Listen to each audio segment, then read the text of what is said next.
Hey yo, I got my Revo all done finally. I haven't started it yet because today it's 10 below zero outside, so we're not going to be starting it for a while.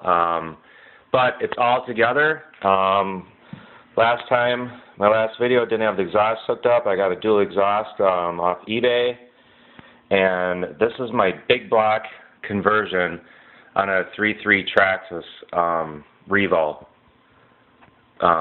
truck. I got 17 millimeter rims and wheels.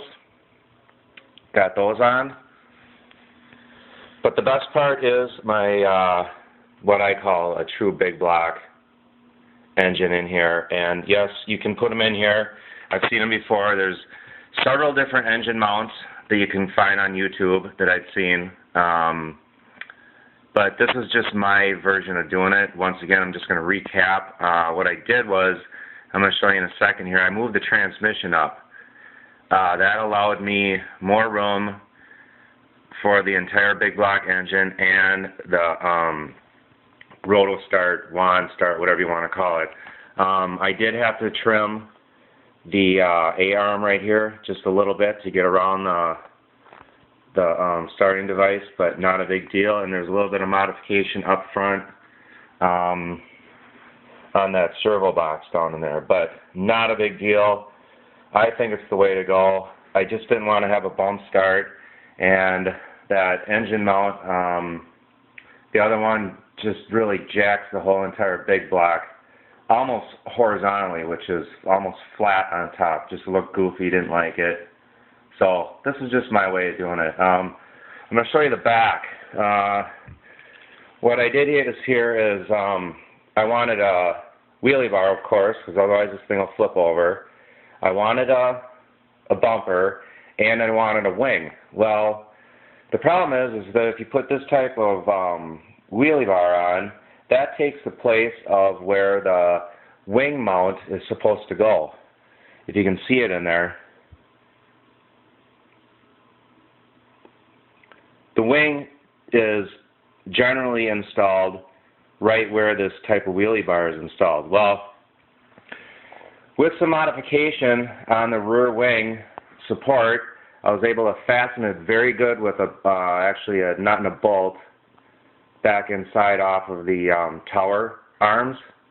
And then it's resting on basically the bumper, and my bumper is also resting on the dual exhaust muffler that I have. So everything is solid. Everything's really sturdy back here. It's all based off of one another, if you will. Everything's solid. It looks great. I'm really excited to get this thing going.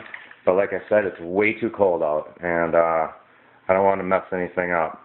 So I'm going to show you the bottom here real quick, see if we can get a good picture of what I just simply removed the transmission and bumped it up a little bit. Well, you can't really see. See, I didn't really move it up that much, but you can maybe see the holes in there, the old holes. And I just had to move it up a little bit, and it wasn't a big deal. The rear drive shaft is extended a little bit farther than normal in there, but it'll be fine. And I'm assuming something that's going to blow apart here eventually with this big engine in it, but we'll see. Something has to go. I went with the regular plastic spur gear. Hopefully if anything goes, that'll go. That's not the end of the world to replace. And yes, I do need to get an air filter on here. I just have a cap on it right now, so nothing dropped down in my engine when I was working on it. But anyways, that's it. This is generally a 3.3 type application. You can get a Pickle, .26, and a bunch of other different engines. But this is just what I wanted to do. So I'm going to show you a Losi 2.0 truggy that I have that has a big block engine in it.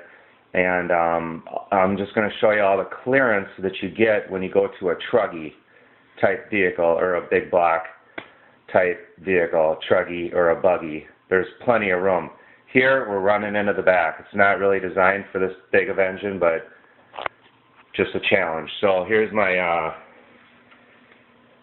really cool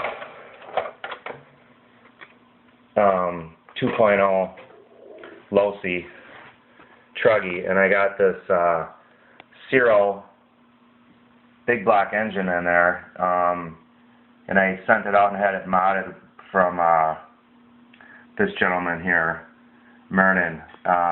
He ported it and stuff, so not exactly sure how much horsepower. I'm not going to brag about it or whatever, but it's really fast.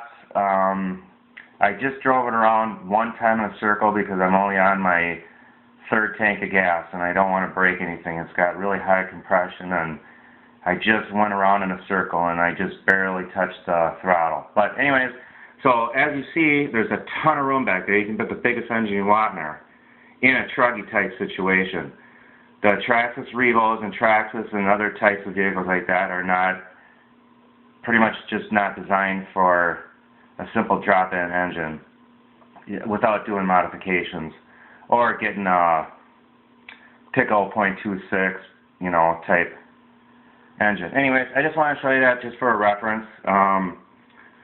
Once you get sick of your Traxxas Revos and Traxxas trucks and you want to go with something bigger, these cost a little bit more. It's a low-C 2.0. There's a 1.0 too, which is a little cheaper, but this is a little bit bigger, a little bit wider. But my main objective here was just to show you the difference of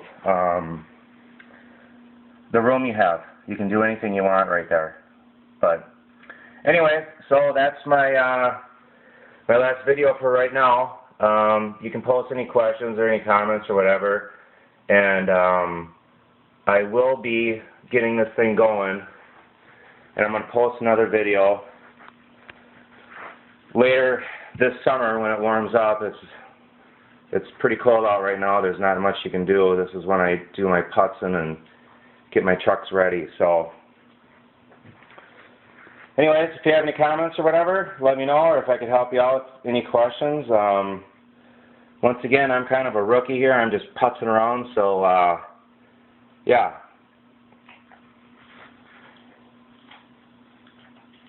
I'm going to be posting this video. I think it's the 29th today, and then in 5 months or so I'll be outside and we'll fire this thing up. I'll get another video on there and see if we can pull wheelies all down the street with it. So anyways, take care, y'all. Bye.